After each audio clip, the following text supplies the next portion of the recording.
हमारा next topic internal और cellular respiration. ठीक है, इसमें देखते हैं क्या होता है। Oxygen that इंटर्स the blood in capillaries around the alveoli is transported by the red blood cells RBCs. ठीक है, आरबीसीज ये रेड ब्लड सेल का शॉर्ट फॉर्म होता है। अभी क्या करते हैं, जो ऑक्सीजन होता है जो ब्लड कैपिलरीज में जाता है एल्वेले के पास, वो ट्रांसपोर्ट किसके थ्रू होता है? रेड ब्लड सेल के थ्रू ट्रांसपोर्ट होता है। The RBCs contain a protein called hemoglobin which binds to oxygen and form a compound called oxyhemoglobin। अब आरबीसी जो होता है वो क्या करता है? प्रोटीन के साथ एक प्रोटीन होता है ब्लड के अंदर जिसका नाम है हीमोग्लोबिन। आपने सुना होगा ये वर्ड के हीमोग्लोबिन की कमी हो गई और सब। ठीक है, तो ये हीमोग्लोबिन ऑक्सीजन को बाइंड करता है और वो बन जाता है oxyhaemoglobin. This compound is carried through the blood to all the cells of the body. और ये कहाँ जाता है? फिर ब्लड के थ्रू सारे सेल्स में पहुंच जाता है। In cells oxygen is released from oxyhaemoglobin and is used to break down glucose to carbon dioxide water and energy by cellular respiration. अब ये ऑक्सीहीमोग्लोबिन जो है ये ब्रेक होता है। ठीक है, ये ब्रेक होता है, ये ब्रेक करता है ग्लूकोज को कार्बन डाइऑक्साइड वाटर एनर्जी और एनर्जी में, और फिर क्या बन जाता है? ये हो जाता है सेलुलर रेस्पिरेशन। प्रोसेस भी आपको है उसमें दी हुई है। C glucose plus carbon dioxide gives carbon dioxide glucose plus oxygen give carbon dioxide plus water plus energy. ठीक है, तो यहाँ पे ऑक्सीजन ने ग्लूकोज ऑक्सीहीमोग्लोबिन आया, उसने ऑक्सीजन को ब्रेक किया। ठीक है, ग्लूकोज को ब्रेक किया तो हमें कार्बन डाइऑक्साइड वाटर और एनर्जी मिली। कार्बन डाइऑक्साइड हमने एक्सेल कर दी, वाटर हमारी बॉडी में रह गया। Carbon dioxide produced diffusion into the blood and is carried to the lungs where it diffuses into air in the alveoli. अब कार्बन डाइऑक्साइड डिफ्यूज हुआ कहाँ? ब्लड में। फिर ब्लड से वो गया लंग्स, फिर लंग्स से डिफ्यूज हुआ एयर इन द एल्वेलाई, और एल्वेलाई से एयर निकल गई। This carbon dioxide rich in air is excelled through the nostrils. और ये जो कार्बन डाइऑक्साइड है एयर से जो rich carbon dioxide rich air जो थी वो क्या हुई है? एक्सेल हो गई है थ्रू नॉस्ट्रल्स, नाक से हमारे वापस बाहर आ गई। Water is use for other metabolic processes in the cell. अब जो वाटर था वो क्या हो गया? हमारी दूसरी मेटाबॉलिक एक्टिविटी में वो यूज हो गया। And the energy release is use by the cell for the growth and repair of the cell, movement of the muscles and other metabolic activity. और जो एनर्जी थी वो सेल ने ग्रोथ और रिपेयर के लिए यूज़ कर ली, या फिर मूवमेंट मसल्स के मूवमेंट के लिए, या फिर कोई मेटाबॉलिक एक्टिविटी परफॉर्म करने के लिए। ठीक है, अब ये मेटाबॉलिक एक्टिविटी क्या होती है? मेटाबॉलिक एक्टिविटी मतलब ऐसी एक्टिविटी जिसके अंदर कनेक्ट रिएक्शंस होते हैं हमारी बॉडी के अंदर ही, ताकि हमारी बॉडी जो है वो मेंटेन रहे। ठीक है, तो ये था इंटरनल रेस्पिरेशन। अब breathing organs of other animals. हमारे तो ब्रीथिंग ऑर्गन्स क्या है? लंग्स। ठीक है, अब दूसरे एनिमल्स के क्या है? Not all animals have lungs like humans do. हर एनिमल के पास लंग्स नहीं होते। They may have different organs and mechanism of breathing. Here are some example. उनके मैकेनिज्म अलग होते हैं, उनका ऑर्गन्स जो हैं वो अलग होते हैं। जैसे कि skin, animals such as earthworm and the leech exchange oxygen and carbon dioxide within the air through the moist and slimy surface of their skin. आपने ये पढ़ा भी है लोअर क्लासेस में कि स्किन के थ्रू भी बहुत से रेस्पायर करते हैं, तो वो हैं अर्थवर्म और लीचेस। ये ऑक्सीजन और कार्बन डाइऑक्साइड का ही गैसेज एक्सचेंज होता है through their moist and slimy skin. फिर है एयर होल्स और spiracles. Insects such as cockroaches and the grasshoppers have tiny holes or opening called spiracles on the side of their body. उनकी body के side में spiracles present रहते हैं। ठीक है, ये हेल्प करते हैं, टाइनी होल्स होते हैं, एयर होल्स भी कहते हैं इन्हें। ये हेल्प करते हैं गैसेस को एक्सचेंज करने के लिए। The spiracles open into a network of thin air tubes called trachea. ये भी कहाँ पहुँच जाते हैं? पतले पतले एयर ट्यूब्स होते हैं जिन्हें कहते हैं trachea. Oxygen rich air inter through spiracles and reaches different part of the insects body through the tracheal tube. यहाँ से एयर अंदर गई है, ऑक्सीजन रिच एयर गई है, और फिर वो अलग अलग पार्ट्स में पहुंच जाती है। ठीक है, इंसेक्ट के। Carbon dioxide diffuses from the tissue into the trachea and then pass out of the body through the spiracles. और इन्हीं स्पाइरिकल्स से कार्बन डाइऑक्साइड डिफ्यूज होकर आती है ट्रैकिया से, और इसी स्पाइरिकल से वो बाहर निकल जाती है। ठीक है, तो ये था ग्रास ऊपर और कॉकरोचेस का रेस्पिरेटरी सिस्टम। बोल सकते हैं हम इसे, रेस्पिरेटरी सिस्टम ही है। ठीक है, इनका क्या होता है? ऑर्गन कौन सा होता है? इनका होता है स्पाइरिकल्स, मतलब होल्स होते हैं। फिर आता है gills.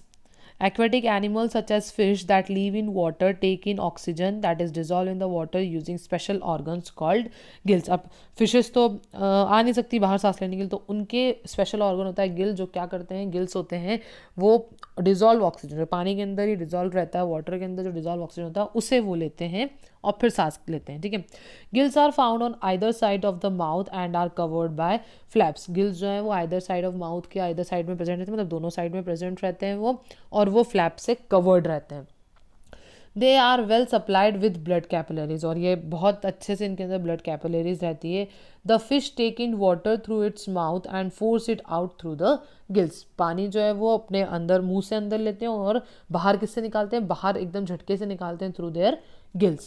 As water passes over the gills, dissolved oxygen is absorbed into the blood and carbon dioxide in the blood diffuses into the water. अब ये जैसे ये पानी लेते हैं अंदर, तो जब गिल्स तक जाता है तो गिल्स क्या करते हैं, ऑक्सीजन को अब्जॉर्ब कर लेते हैं और कार्बन डाइऑक्साइड को उसके अंदर मिक्स करके पानी को वापस बाहर छोड़ देते हैं, ठीक है। तो ये इनका ऑक्सीजन मिल गया उन्हें सांस के लिए।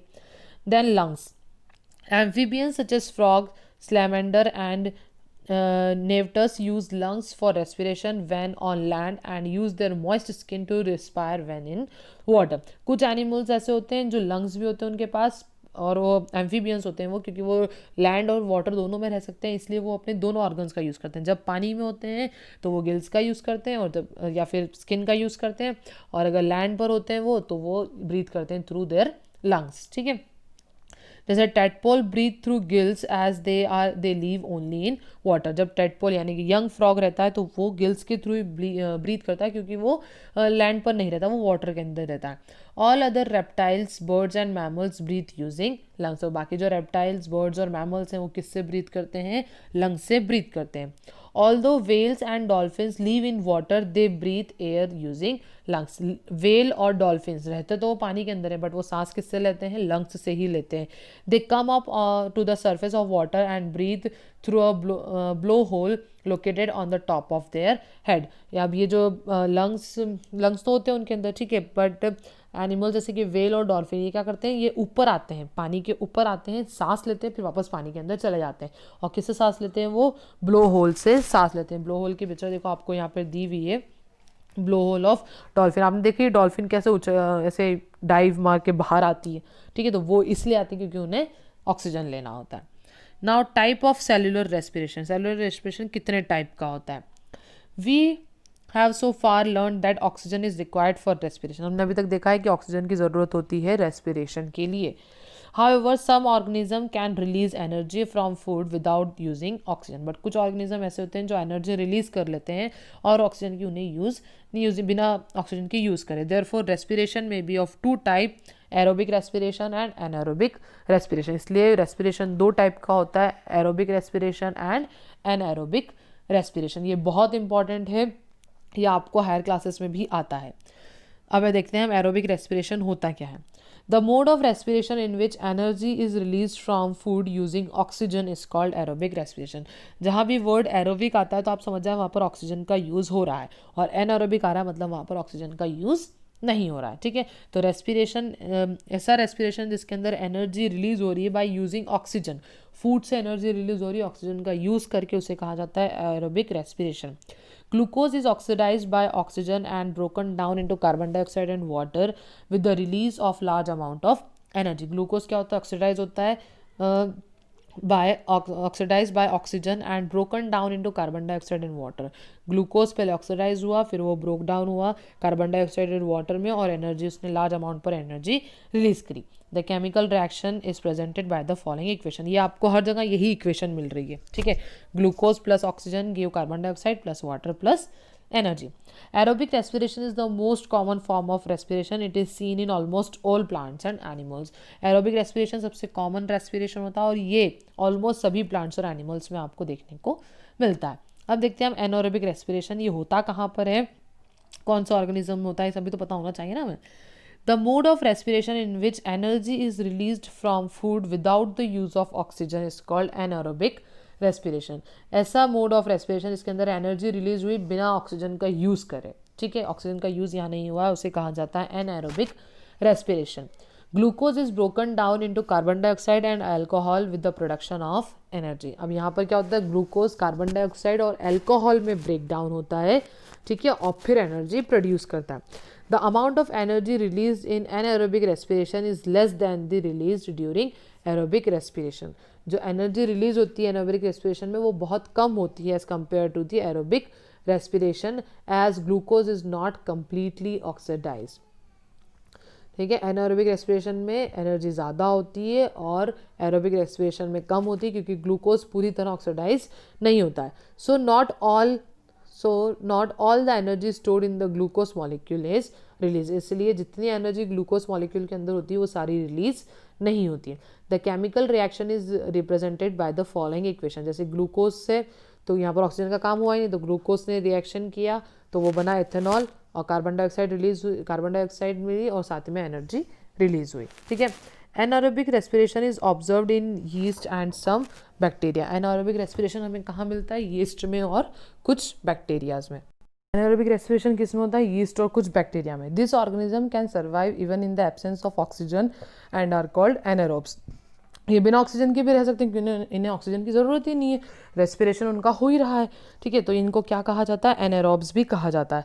सम other organisms can carry out anaerobic respiration for a short time but eventually need oxygen to continue to survive. अब कुछ ऑर्गेनिज्म ऐसे होते हैं जो एनाएरोबिक रेस्पिरेशन कर तो रहते हैं बट कुछ टाइम के लिए, फिर उन्हें ऑक्सीजन की ज़रूरत होती है अपने सर्वाइव करने के लिए। ठीक है, humans carry out aerobic respiration, however anaerobic respiration sometime take place in certain cells such as muscle sales.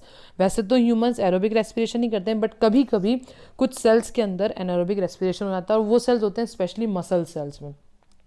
During rigorous physical activities such as running, cycling, continuous walking or weightlifting, the demand of energy by our muscle cell is very high. अब जब भी हम physical activity करते हैं तो हमारे muscles को ज़्यादा एनर्जी चाहिए होती है as compare to the normal energy. तो we may breathe fast but do not get enough oxygen to keep up the level of activity. अब हम ब्रीथ फास्ट तो करते हैं बट इतनी एनर्जी हमें नहीं मिल पाती है, इतना ऑक्सीजन नहीं मिल पाता जितना हमारे मसल्स को चाहिए। At such time muscle cells use anaerobic respiration to fulfil the need of energy. इस टाइम में मसल सेल्स क्या करते हैं, एनाएरोबिक रेस्पिरेशन परफॉर्म करते हैं और अपनी एनर्जी को फुलफिल कर लेते हैं। Glucose is partially broken down without the use of oxygen to form lactic acid and release energy. Glucose क्या होता है, अपने आप ही ब्रोक डाउन हो जाता है, पार्शली, पूरा नहीं होता, थोड़ा ब्रेक डाउन होता है तो वो बन जाता है लैक्टिक एसिड और लैक्टिक एसिड बनने के बाद वो एनर्जी रिलीज कर देता है। The chemical reaction can be represented by following equation. ये इक्वेशन आपको दिए, ग्लूकोज पार्शली ब्रेक डाउन हुआ, उसने बनाया लैक्टिक एसिड और फिर एनर्जी रिलीज हुई। If lactic acid accumulates in our muscle it causes soreness and muscle cramp.